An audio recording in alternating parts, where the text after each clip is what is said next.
और भ्रमों का नाश कर लो कि ब्रह्म की प्राप्ति, भ्रम की समाप्ति। कि एक भ्रमों का नाश हो जाता है जब एक ब्रह्म की प्राप्ति हो जाती है। जब ज्ञान का उजाला हो जाता है तो अंधकार मिट जाता है। ये भ्रम भी हमें अज्ञानता के कारण है हमारे जीवन में, आत्मा भी भ्रमों में है और हमारा मन भी भ्रमित है, ये भी एक भ्रम में पड़ा हुआ है। इसलिए एक ज्ञान की रोशनी के द्वारा आत्मा भी के भी भ्रम मिट जाते हैं और मन के भी भ्रम मिट जाते हैं, और इस कारण एक भटकन भी नहीं रहती है, और इसी कारण एक लोक में भी हम एक भेदभाव से ऊपर उठकर हम इस जीवन की यात्रा को तय करते हैं।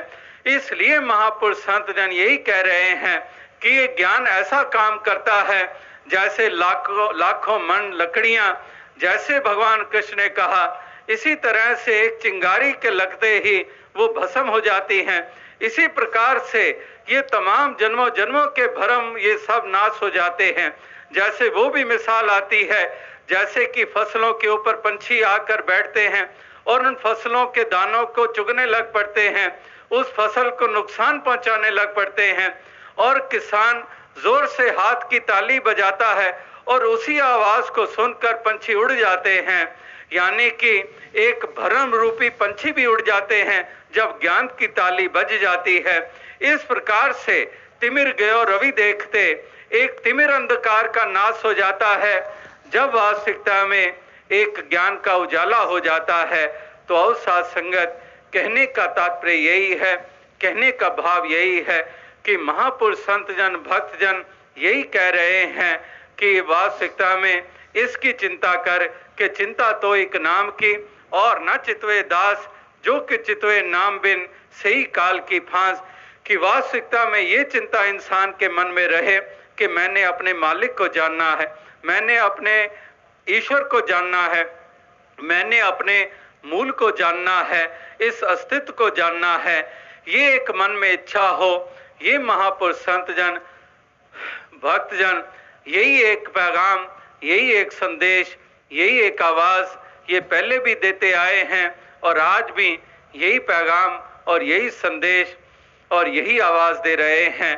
और जैसे दास ने कहा कि ऐसे अनेकों पहलुओं के ऊपर महापुरुषों संतों ने ये रोशनी डाली है, जहां पर इस बात की तरफ ध्यान दिलाया है और बार बार ये भी कहा है कि वास्तविकता में हमने इस परमात्मा ईश्वर, इस निराकार दातार के नगमे गाने हैं, इस हरि के नगमे गाने हैं, हमने इसकी स्तुति उठते बैठते करनी है। जैसे महापुरुष कहते हैं कि हर का सुमिरन जो करे सो सुखिया संसार, इत उत कदे ना डोले जिस राखे सिरजनहार। और हर का सुमिरन छाड़ के पाले ओ बहुत कुटुंब, धंधे करता रह गया भाई रहा ना बंद।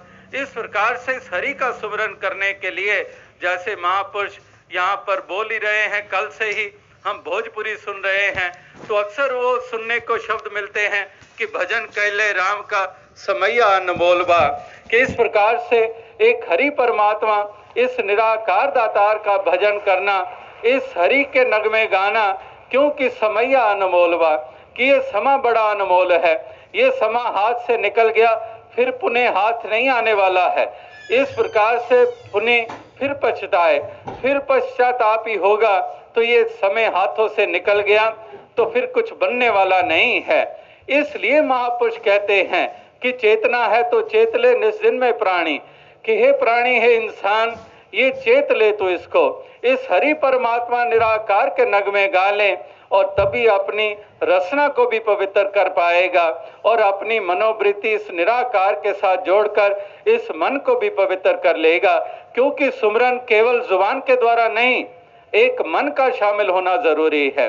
एक मन शामिल है तो सुमरन हो रहा है, वरना तो जपनी काट की क्या दिखलावे लोए, हृदय राम ना चेतई ए जपनी क्या होए। कि अगर हृदय नहीं जुड़ा हुआ है तो फिर ये जपनी काट की है, केवल जुबान कुछ हिल रही है, कुछ शब्दों का उच्चारण हो रहा है।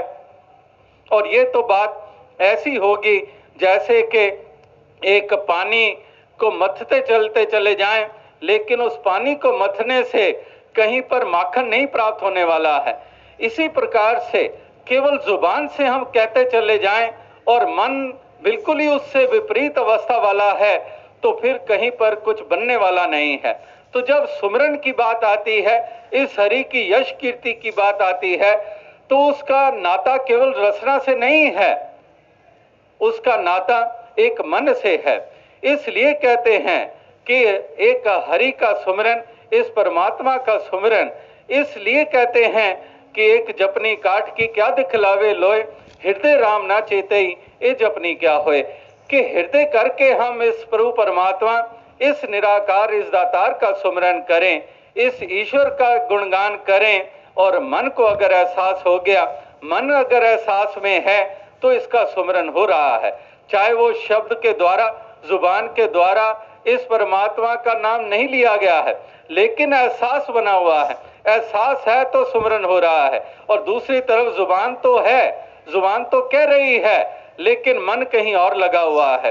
जैसे एक किनारे, सड़क के किनारे के ऊपर बैठा हुआ एक इंसान, उसकी जुबान से राम राम या अल्लाह अल्लाह का शब्द सुनाई देता है, लेकिन कोई सुनकर ये कहे कि ये तो इस प्रभु परमात्मा के रंग में रंगा हुआ है, एक राम का नाम ले रहा है, अल्लाह का नाम ले रहा है, लेकिन अगर उसकी मन की अवस्था देखें, वो सड़क के किनारे पे बैठा हुआ जुबान से तो राम राम अल्लाह अल्लाह कह रहा है, लेकिन सारा ध्यान उसका इस ओर लगा है कि मेरी आवाज को सुनकर इस सड़क से गुजरने वाले मेरी तरफ कौन कौन देख रहे हैं, और मुझे देखने के बाद मेरी तरफ कदम बढ़ा रहे हैं, और मेरी तरफ कदम बढ़ाते हुए अपनी जेब में हाथ डालकर कुछ सिक्के निकाल रहे हैं कि नहीं निकाल रहे हैं।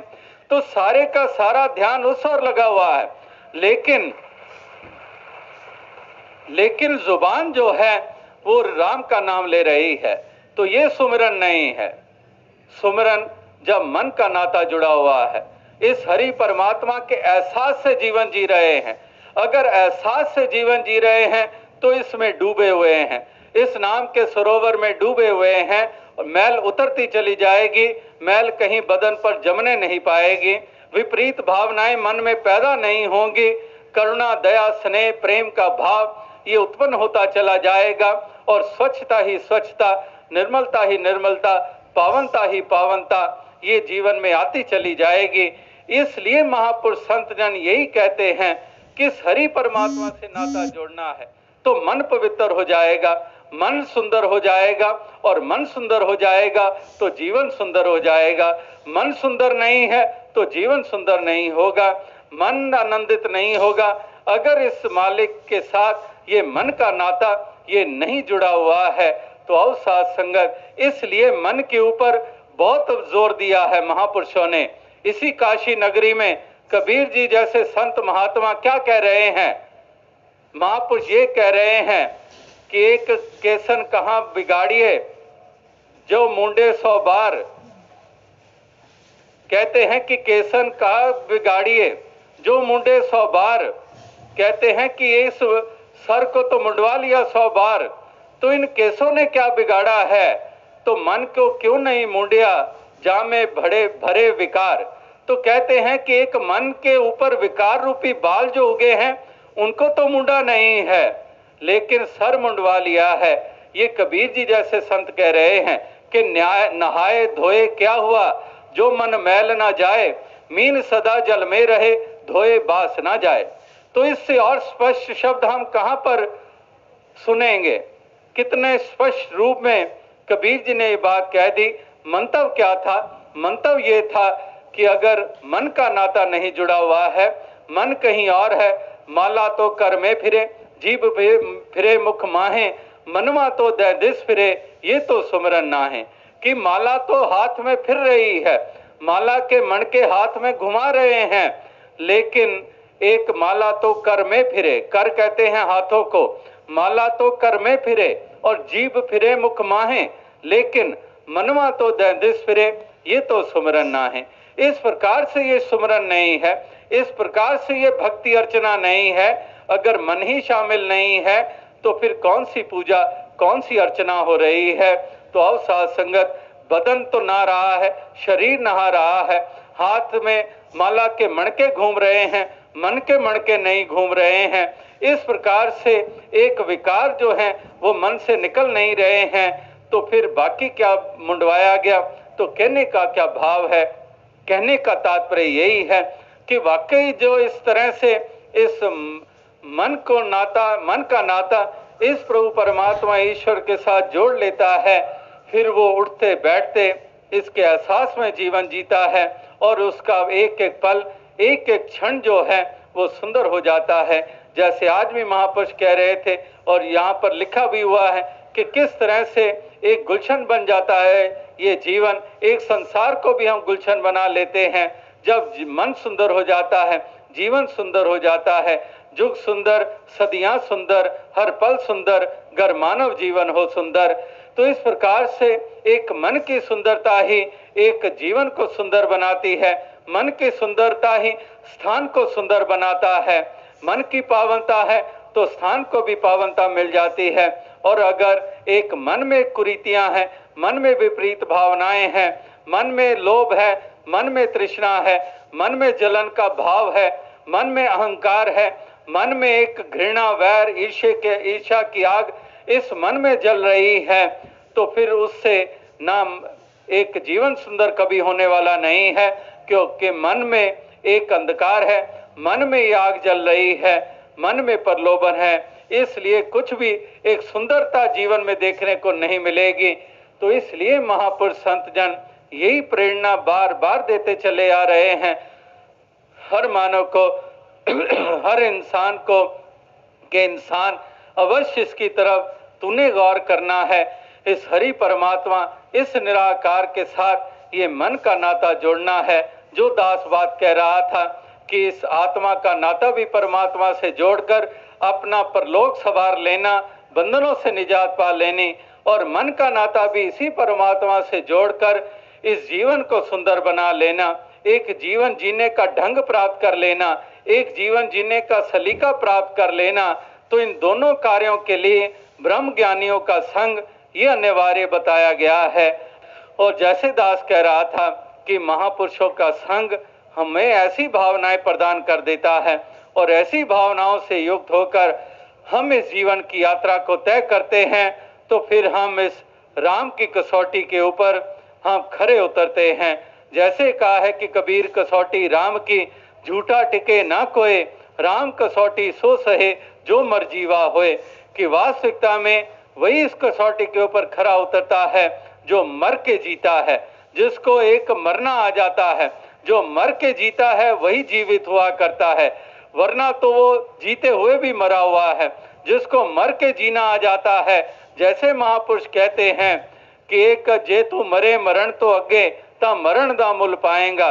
कि अगर तू उस मरने से, जैसे कहते हैं कि जिस जरने से मरने से जग डरे, मेरे मन आनंद मरने ते ही पाइए पूर्ण परमानंद।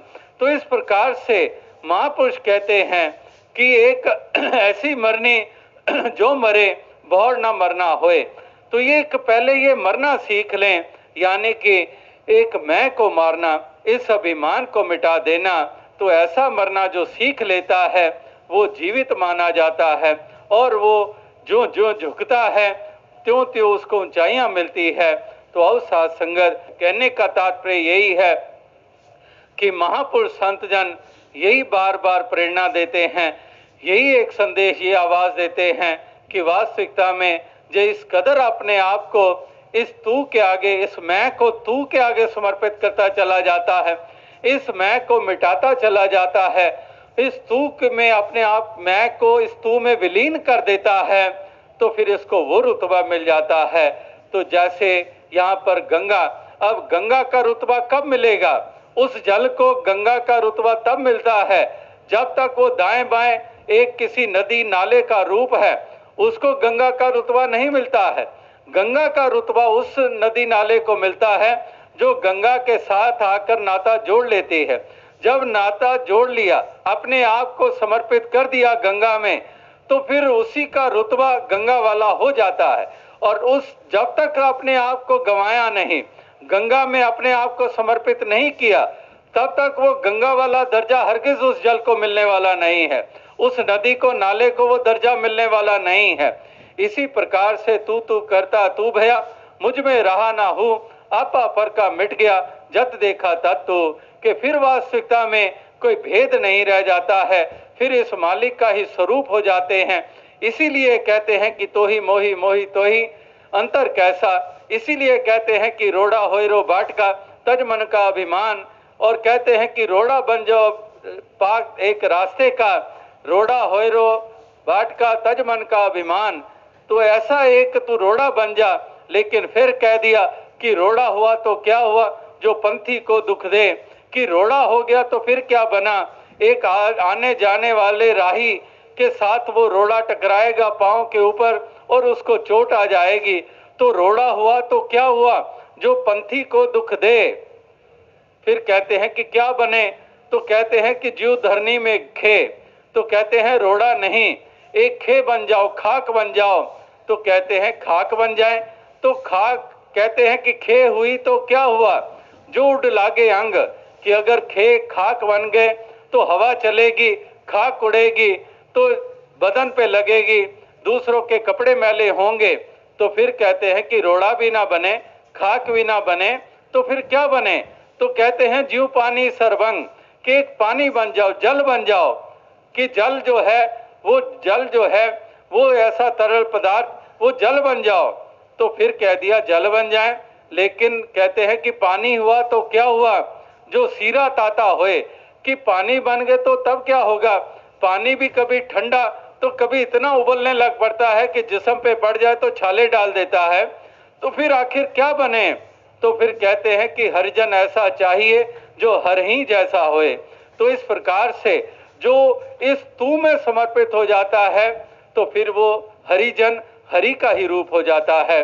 तो और साथ संगत कहने का भाव यही है कि महापुरुष संत जन भक्त जन यही एक प्रेरणा, यही एक संदेश, यही आवाज ये निरंतर देते चले जा रहे हैं। और आज भी इस समागम के अवसर पर और कल भी इस समागम पे आपने ऐसे ही वचन आपने श्रवण किए हैं। तो और साथ संगत यही अरदास प्रार्थना की जाती है कि दातार ऐसी कृपा करे कि सभी को ये ऐसा एहसास हो कि सभी इस प्रकार से अपने जन्म के मनोरथ को पूरा करें, आत्मा का नाता परमात्मा से जोड़ें, इसी प्रकार से दुनियावी सुख भी प्राप्त करते हुए आप आनंद प्राप्त करते चले जाएं, और इसी तरह से चारों तरफ के वातावरण को सुंदर और सुखद ये बनाते चले जाएं। साथ संगत जी धन।